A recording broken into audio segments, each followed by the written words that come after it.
کہ جس کے اخلاق اچھے ہوں گے، حضور صلی اللہ تعالی وسلم فرماتے ہیں کامل ایمان اس کا ہے جس کے اخلاق اچھے ہوں گے.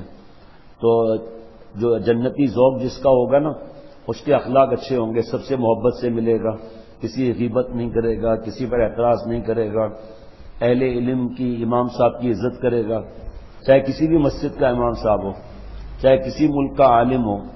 کیونکہ حضور صلی اللہ تعالی علیہ وسلم فرماتے ہیں جو ہمارے علماء کی عزت نہیں کرتا وہ ہم میں سے نہیں ہے. معذور کے احکامات الگ ہیں، مسافر کے احکامات الگ ہیں. بال کے 3 سنتیں ہیں، ایک اس طرح پھروانا، ایک چاروں طرف بال برابر رکھنا، ایک کان تک بال رکھنا. تو ہر بزرگ کا اپنا طریقہ ہے.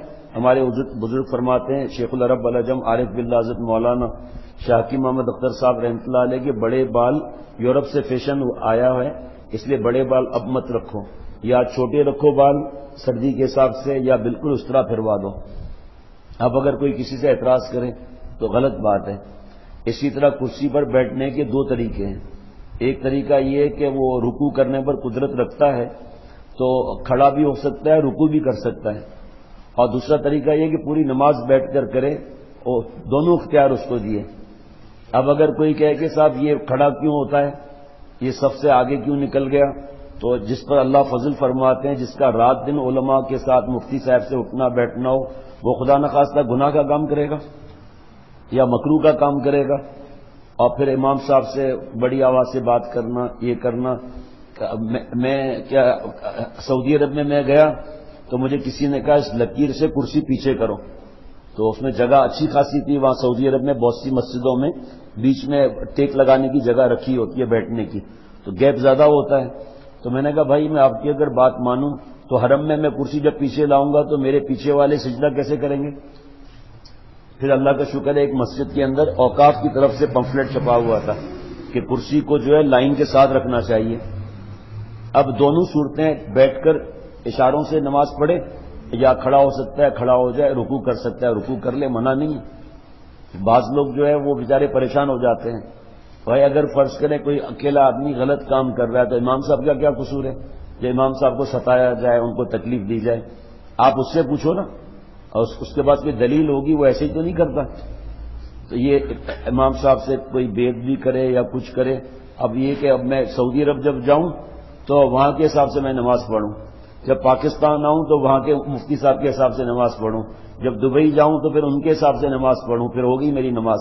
تو پھر اللہ کے لیے تو نہیں ہوا، مخلوق کے لیے ہوا، تو قبول کہاں ہوگا؟ یہاں جب آؤں تو یہاں کے لوگوں کی بات مانوں، یہاں کے لوگ ناراض ہو جائیں گے، تو یہاں کے لوگ کہیں گے یہ کیسا شیخ ہے جو اس طرح نماز پڑھتا ہے. تو اس کا مطلب ہے مخلوق کے لیے پھر بیٹھ کے نماز پڑھوں، تو اللہ کے لیے کہاں ہوا؟ ہر ایک کی بات مانتا جاؤں. یہ ایسے ہی ہے جیسے بچپن میں ہم نے ایک واقعہ پڑھا تھا کہ ایک آدمی جو ہے اس نے اپنے بیٹے کو گھوڑے پر بٹھایا ہوا تھا اور خود پیدل چل رہا تھا. تو جب ایک بستی سے گزرا، فرض کریں کہ ایک مثال ہے کوئی بھی کنجاب لے لو آپ، کنجاب سے گزرا تو کنجاب کے لوگوں نے کہا دیکھو شرم نہیں آتی، وہ جوان بیٹھا ہوا ہے گھوڑے پر اور بوڑھے باپ کو پیدل چلا رہا ہے. تو جب باہر نکلے تو باپ نے کہا بیٹا تو نیچے آ جا، پھر میں اوپر بیٹھتا ہوں، بستی والے خاموں کا برا مانیں گے. آیا لسکالیا میں تو لسکالیا والوں نے کہا شرم نہیں آتی، بڈھا اوپر بیٹھا ہے اور بیٹا جوان جو ہے اس کو پیدل چلا رہا ہے، اس کو شرم بھی اس کو نہیں آتی. تو آگے نکل کر کہا کہ بھائی اب کیا کریں، اب وہ بستی والے یہاں بھی ناراض ہو رہے ہیں، ایسا کرو دونوں اوپر بیٹھ جاتے ہیں. دونوں اوپر بیٹھ کر آگے بستی سے نکلے جس کا مجھے نام نہیں معلوم. تو ان لوگوں نے کہا دیکھو کیسے ظالم ہیں یہ لوگ، 2 آدمی گھوڑے پر بیٹھے ہوئے ہیں. تو اب اس نے کہا ابا کیا کریں؟ اب کا ایسا کریں ایک گھوڑے کو باندھو اور بیچ میں بھانس ڈالو اور ہم دونوں کندھے پر رکھ کر ہم چلتے ہیں، ہم دونوں اس کو گھوڑے کو اپنے کندھے پر رکھ لیتے ہیں. اب وہ دونوں نے بھانس میں گھوڑے کو باندھا اور دونوں پیدل چلے. تو نیچے راستے میں پل آیا درمیان میں لکڑی کا، وہ خود بھی گرے گھوڑا بھی گرا، اندر جا کے گر گئے. اس لیے یہ بے ادبی اللہ سے دور کر دیتی ہے. اگر کسی کو کوئی مسئلہ ہے مجھ سے پوچھیں، بیچارے امام صاحب کو بولنے کی کیا ضرورت؟ ابھی ایک مسجد میں جاؤں وہ کہ اس طرح پڑھو، تو ایسا ہی ہے جیسے فرض کریں کہ کوئی ہاتھ یہاں باندھتا ہے، کوئی نیچے باندھتا ہے، کوئی ہاتھ کھولتا ہے. تو اللہ قیامت کے دن یہ نہیں پوچھیں گے کہ ہاتھ یہاں باندھے ناف کے نیچے باندھے. اللہ پوچھیں گے فلم دیکھا نہیں دیکھا ہے، لڑکیوں کو چھیڑا نہیں چھیڑا، ماں باپ کو ستایا نہیں ستایا، فجر کی نماز جماعت سے، یہ سوال پوچھے جائیں گے. یہ تھوڑی پوچھا جائے گا کہ یہاں رکھے ہاتھ، یہ ایک آدمی تھا یہاں پر ہاتھ رکھ کے نماز پڑھ رہا تھا، اس جگہ دونوں ہاتھ رکھ کے نماز پڑھ رہا تھا، تو نماز ختم ہوا، لوگوں نے پوچھا کہ ابے بھائی تو یہاں پر ہاتھ رکھ کر کیوں نماز پڑھ رہا ہے؟ کہا میں حضرت امام ابو حنیفہ رحمۃ اللہ علیہ کو فالو کرتا ہوں، تو ناک کے نیچے ہاتھ رکھ کر میں نماز پڑھ رہا تھا، ایک آدمی نے زور سے آگے مجھے یہاں تھپڑ مارا کہ ادھر کیا نماز ایسے کرتا ہے، ہاتھ کو درمیان میں رکھ کے نماز پڑھ۔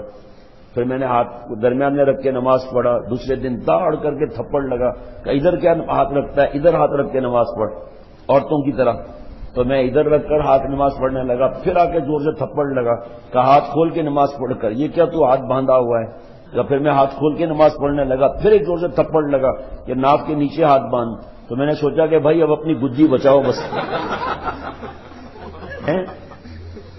تو ایک قرآن پاک، ایک قرآن شریف، ایک قرآن پاک، ایک قرآن شریف، چار جو ہیں وہ امام ہیں، ایک امام صاحب، چار درد دل کے امام صاحب ہیں، حضرت شیخ عبد القادر جیلانی رحمۃ اللہ علیہ، حضرت بابا نقشبندی رحمۃ اللہ علیہ، چار میں سے ایک۔ گھر کے اندر، کمرے کے اندر کہیں بھی جاؤ چار کونے ہوں گے، تو چاروں کونے میں پھدک کے نہیں جائیں گے، کوئی ایک کونا، سمجھے؟ اسی طرح مفتی بھی ایک، شیخ بھی ایک۔ اللہ والا مفتی صاحبان نے جب ایک نصیحت فرما دی، یہاں کسی نے مجھ سے کہا کہ تم نماز اس طرح کھڑے ہو کر پڑھ رہے ہو، غلط ہے، بیٹھ کے نماز پڑھو۔ میں نے کہا بھائی میں آپ کی بات تو نہیں مانوں گا۔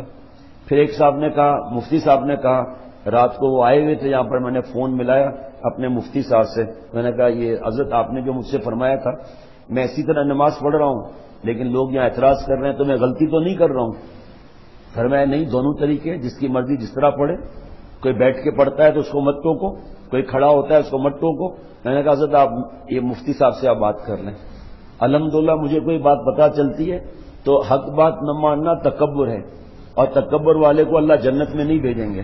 نبی صلی اللہ تعالی وسلم نے دو چیز فرمائی تکبر کی، بطر الحق اور غمت الناس، حق بات کو قبول نہ کرنا اور کسی انسان کو حقیر سمجھنا۔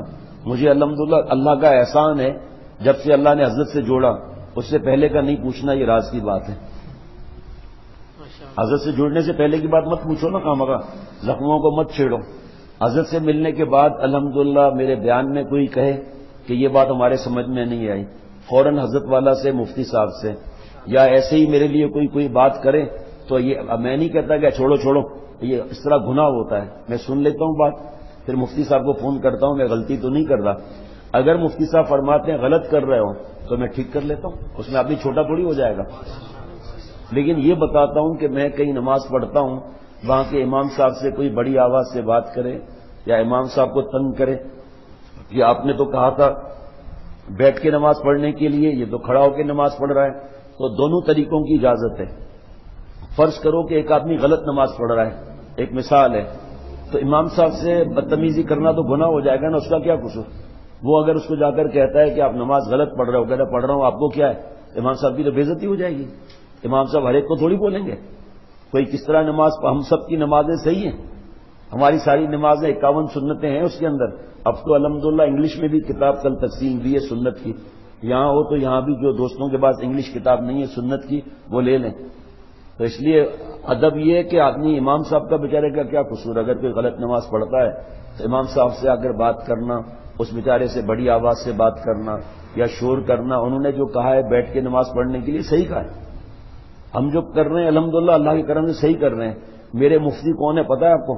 حضرت مولانا مفتی محمد نعیم صاحب ہیں دامت برکاتہم، جو حضرت مفتی تقی عثمانی صاحب دامت برکاتہم کے شاگرد بھی ہیں شیخ الاسلام کے، اور ہمارا جو دارالفتہ ہے نا اشرف المدارس کا، بہت بڑا دارالفتہ ہے، 25 مفتی ہر سال بنائے جاتے ہیں، کبھی 25 کبھی 27، ان کے رئیس ہیں، بڑے مفتی ہیں یہ الحمدللہ، ان سے پوچھتا ہوں اللہ کے کرم سے۔